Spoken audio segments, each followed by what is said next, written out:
everyone, this is Sumaiya Azam, your English teacher from Kaify Public School. Welcomes you all to my YouTube channel, that is ESA, means English with Sumaiya Azam. And the topic which we are going to discuss today was already mentioned in the description of the previous video, that is tenses. So without wasting much of the time, let us start with our topic, that is tenses. Subscribe now and press the bell icon. Never miss an update. So before studying about tenses, I would like you people to know that what is actually tenses and how is it related with time. Time, as we know, it is universally divided into past, present and future. And tense is a form of the verb which tells us at what time an action happened. So this is actually the relation between tenses and time. So as we discussed that time is universally divided into three, that is past, present and future. So these are those three tenses which we will be discussing in our video. Past, present and future, and further these tenses are divided into four, that is simple or indefinite, continuous, perfect and the last perfect continuous. And the tense which we are going to study in our video today will be the present tense and all the four forms of present tense.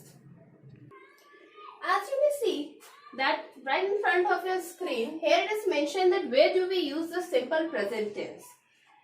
We will be studying here about the 6 uses of simple present tense, where the first one is the habitual action. Habitual action means, children, to express any of the habitual action. Suppose that if we talk about any of the habitual action, Ram wakes up early in the morning. So here we are discussing about his habit, that yes, he used to wake up early in the morning. In the same very manner, the second point mentioned is permanent truth. The simple present tense is also used to express permanent truth or the facts and the custom.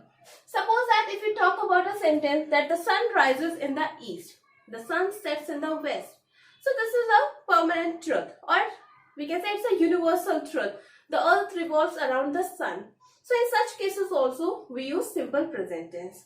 Next point mentioned here is it is also used in the exclamatory sentences. Suppose that if we talk about the sentence, here comes the bus. So this is an exclamatory sentence. Next point mentioned here is it is used in the subordinate clause which begins with either if or when. In any of the subordinate clause which begins either with if or with when. Suppose if we talk about the sentence, if you request him, he will help you. So it's a subordinate clause and it is starting with if. So in such cases also we use simple present tense. Next point mentioned is it is also used in imperative sentences. It is also used in imperative sentences. Suppose if we talk about a sentence, let us go out for a walk. So here the word go. Let us go out for a walk. So here the word go denotes that the action is there in the simple present tense. And the last point mentioned here is it is used to introduce quotations.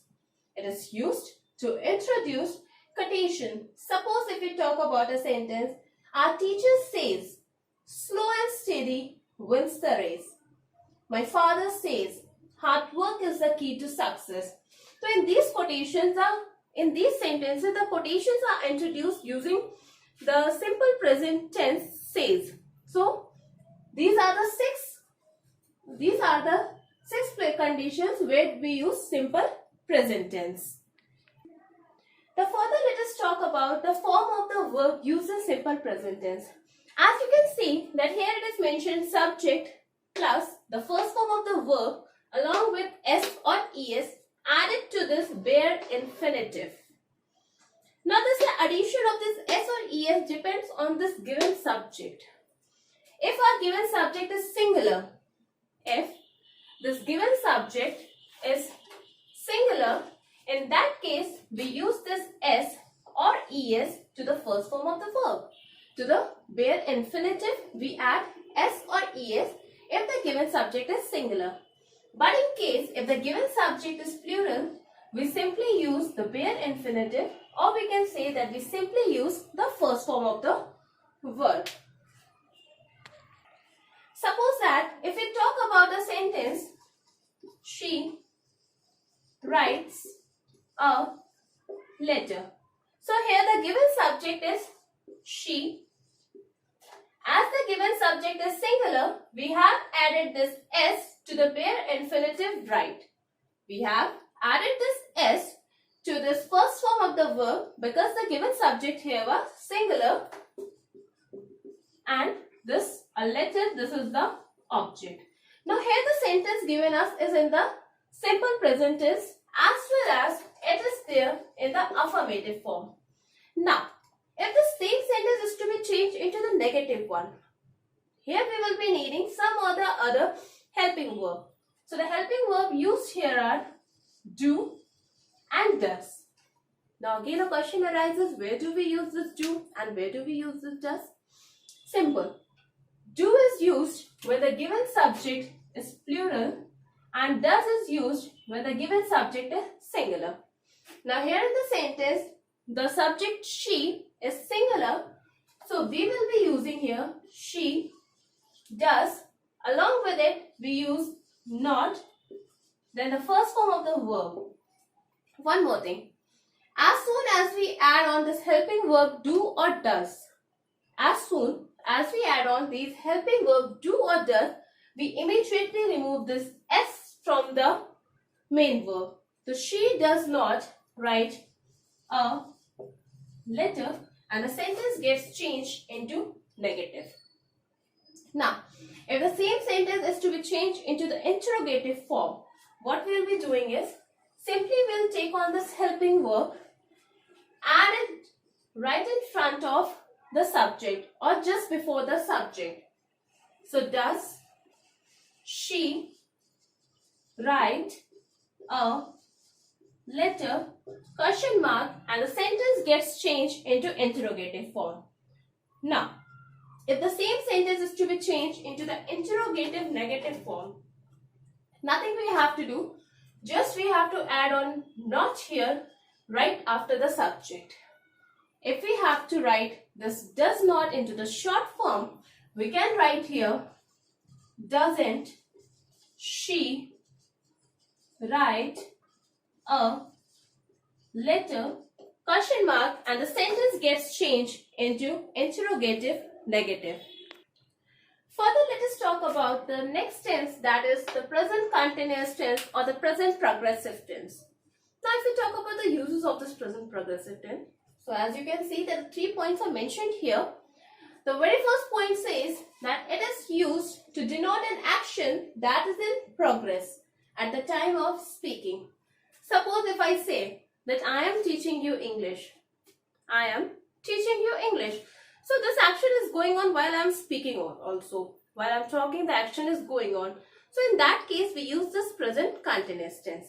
Second point mentioned here is, it is used to denote an action that is in progress and will continue in future as well. That is, it's still in progress and will continue in future. Suppose, if I talk about a sentence that he is learning English. He is learning English. It is not necessary that at the time of speaking also the action will be in process. It may happen that the action, it is a kind of habit only which will be taking place in or it will continue in the future also. So he is learning English means these days he is learning English. The last point mentioned is, it is used to denote an action that takes place in near future. That is about to take place in near future. Suppose if I talk about a sentence, I am meeting him tomorrow. So this is an action that has been already planned which will be happening somewhere in near future. So these are the 3 points where do we use these present continuous or present progressive tense. So now let us talk about that how a present continuous sentence is formed. As you can see, I have mentioned over here that it is formed using the present participle form, means the ing form of the verb, along with the auxiliary be, means the forms of auxiliary be, that is am and are. So how do we use these how do we use these auxiliaries is, am, are? Now again, the use of this auxiliary is, am, are depends on the given subject. If the given subject is singular, in that case we use the auxiliary is. If the given subject is plural, we use are, and am is used with I. If the given subject is singular, we use the auxiliary is. If the given subject is plural, we use auxiliary are, and am is used with I. Along with it, we use the present participle form of the verb, means the ing form of the verb, and the sentence gets changed into the present continuous tense. Suppose if we talk about a sentence, she is writing a letter. So here we can see that as a given subject, she was singular. So we have used here the helping verb is. Along with it, we have used the ing form of the verb write, and then we have our object, our letter. So this is the affirmative form of the sentence. She is writing a letter. Now if the same sentence is to be changed into the negative form, what we will be doing is, we will simply add on not after the auxiliary. So the sentence will be, she is not writing a letter, and the sentence gets changed into the negative form. Now again, if the same sentence is to be changed into the interrogative form, we simply have to pick up this auxiliary or the helping verb, and we will add it before the subject. Is she writing a letter? Question mark, and the sentence gets changed into the interrogative form. Now, if the same sentence is to be changed into the interrogative negative, again the same thing. We will simply add on here not after the auxiliary, and the sentence will be changed into the interrogative negative form.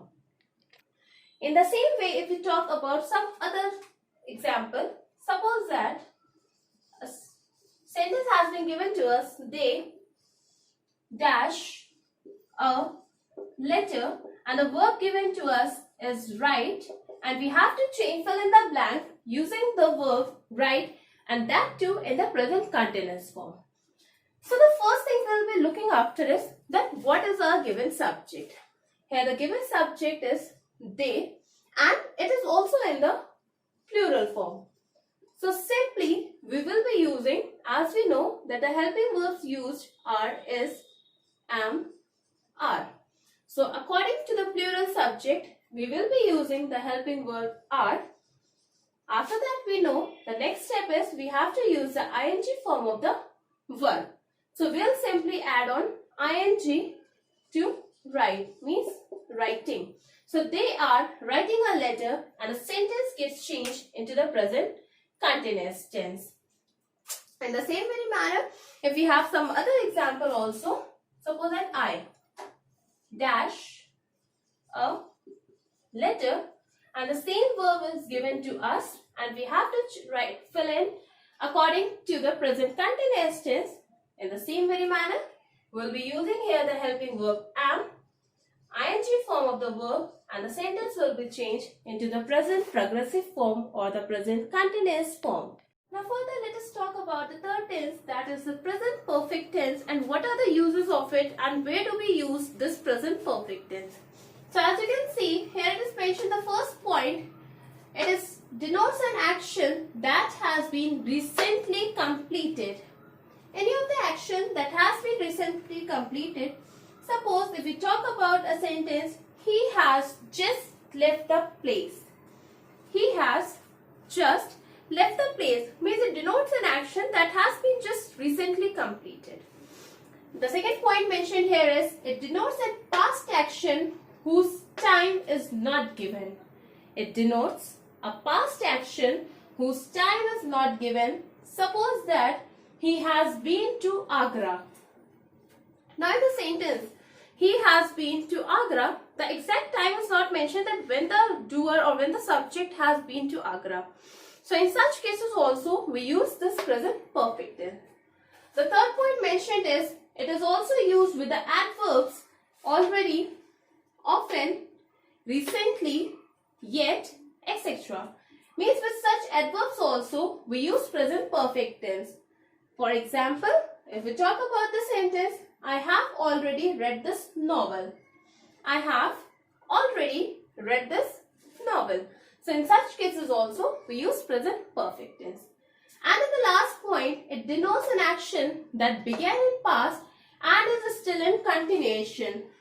It denotes an action that began in past and is still in continuation.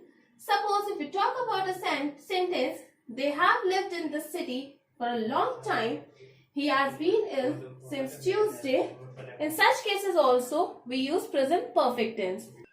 So such actions also denote that it is showing the present perfect tense. Like, I have always helped him. Means I was helping him since long back, and in future also I will be helping, and at the present time also I am helping. So in such cases also we use this present perfect tense. Now what are the forms used for present perfect tense? As we know that firstly we have a subject. After that, for present perfect tense we use the helping verbs has or have. Now again, the use of this has and have completely depends on the given subject. In case a given subject is singular, in that case we use the helping verb has, and if a given subject is plural, in that case we use the helping verb have. With I also we use helping verb have. Along with it, the object and then the other word. Suppose if we talk about a sentence, she has written, make sure that with has and have, we always use the third form of the verb, or we can say the past participle form of the verb.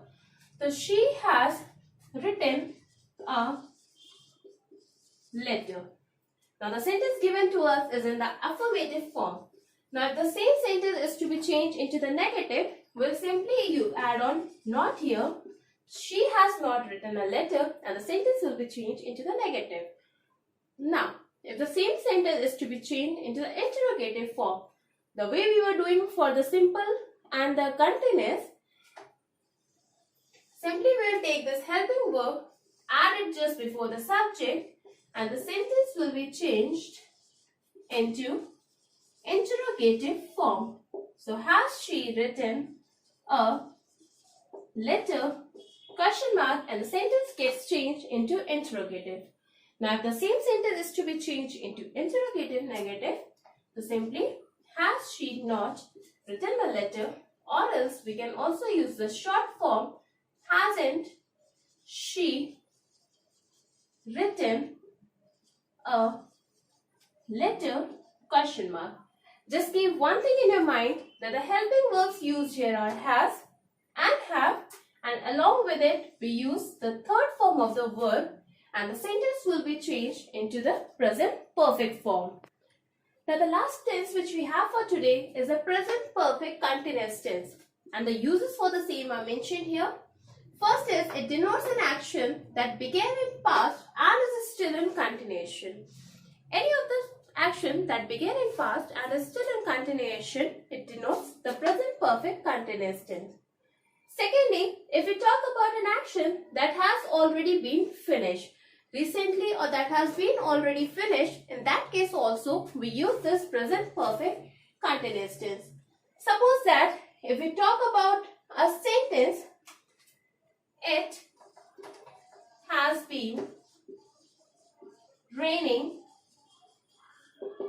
since morning. In that case, we know that the action began somewhere in the past. That the action began in the past, this word morning denotes when the action began. So it began in the morning and it is still in continuation. The action began in the morning and it is still in continuation at the time of speaking. So such action denotes the present perfect continuous tense. Secondly, if we talk about the second use, that it denotes an action that has already been finished.